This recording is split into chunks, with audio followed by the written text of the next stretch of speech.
Hello, നിങ്ങൾ tree house experience ചെയ്തിട്ടുണ്ടോ? ഇല്ലെങ്കിൽ ജീവിതത്തിൽ ഒരിക്കലെങ്കിലും എക്സ്പീരിയൻസ് ചെയ്യേണ്ട ഒരു കാര്യമാണ് ട്രീ ഹൗസ്. നമ്മളിപ്പോൾ ഉള്ളത് മൂന്നാറിലുള്ള 7 സ്പ്രിങ്സ് എന്ന റിസോർട്ടിലാണ്. റിസോർട്ടിന്റെ ടോപ്പിലായിട്ട് നമുക്കൊരു ട്രീ ഹൗസ് ഉണ്ട്. അപ്പോൾ നമുക്ക് ട്രീ ഹൗസ് ഒന്ന് എക്സ്പീരിയൻസ് ചെയ്താലോ? നമ്മൾ ആദ്യം ഒരു വുഡിന്റെ ഡോർ തുറന്നിട്ടാണ് ഉള്ളിലേക്ക് കയറുന്നത്. ഈ റൂം കംപ്ലീറ്റ് ആയിട്ട് ഒരു വുഡ് ഫിനിഷാണ് വരുന്നത്.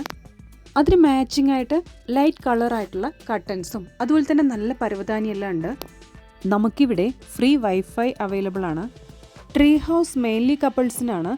തൂക്കിയിട്ടിരിക്കുന്ന റാന്തലുകൾ റൂമിന് പ്രത്യേക ഭംഗി നൽകുന്നുണ്ട്.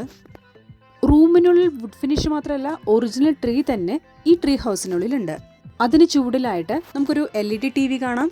ഒരു ടീപ്പോയും ഉണ്ട്. ഇവിടെയുള്ള മറ്റ് സൗകര്യങ്ങൾ എന്തൊക്കെയാണെന്ന് നമുക്ക് നോക്കിക്കാണാം.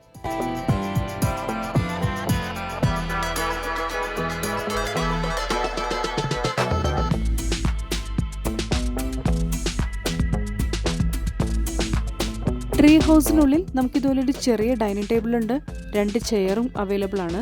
അതുപോലെ തന്നെ നമുക്ക് അത്യാവശ്യം ചായ ഇട്ട് കുടിക്കാനുള്ള ചായപ്പൊടി, പഞ്ചസാര, പാൽപ്പൊടി, കെറ്റിൽ എന്നിവയെല്ലാം ഡൈനിങ് ടേബിളിൽ അവൈലബിൾ ആണ്.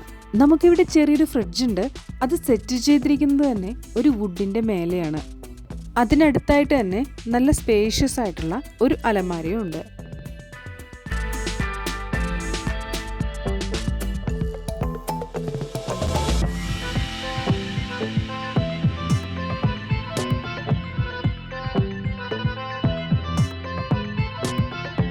ഇതാണ് നമ്മുടെ ബാൽക്കണിയുടെ വ്യൂ. നേരെ ഇരുട്ടി വരുന്നതേ ഉള്ളൂ. നല്ല ഭംഗിയുണ്ട്. മേലിൽ നിന്ന് താഴേക്ക് നോക്കുമ്പോൾ കാഴ്ചകളെല്ലാം കാണാനായിട്ട് ഒരു ഓവറോൾ വ്യൂ നമുക്ക് ഇവിടെ നിന്ന് കിട്ടും. രാത്രി ലൈറ്റ് അറേഞ്ച്മെൻ്റ് എല്ലാം ചെയ്തിട്ട് അതും കാണാനൊരു പ്രത്യേക ഭംഗിയാണ്. ബാൽക്കണിയിലിരുന്ന് നമുക്ക് കാഴ്ചകളൊക്കെ കാണാനായിട്ട് 2 വ്യത്യസ്ത ഡിസൈനിലുള്ള ഈ 2 ചെയറുകളും ചെറിയൊരു വുഡൻ ടേബിളും നമുക്കിവിടെ ലഭ്യമാണ്. എനിവേ, ലൈഫിൽ ഒരു വട്ടെങ്കിലും എക്സ്പീരിയൻസ് ചെയ്യേണ്ട ഒരു മൊമെൻ്റാണിത്.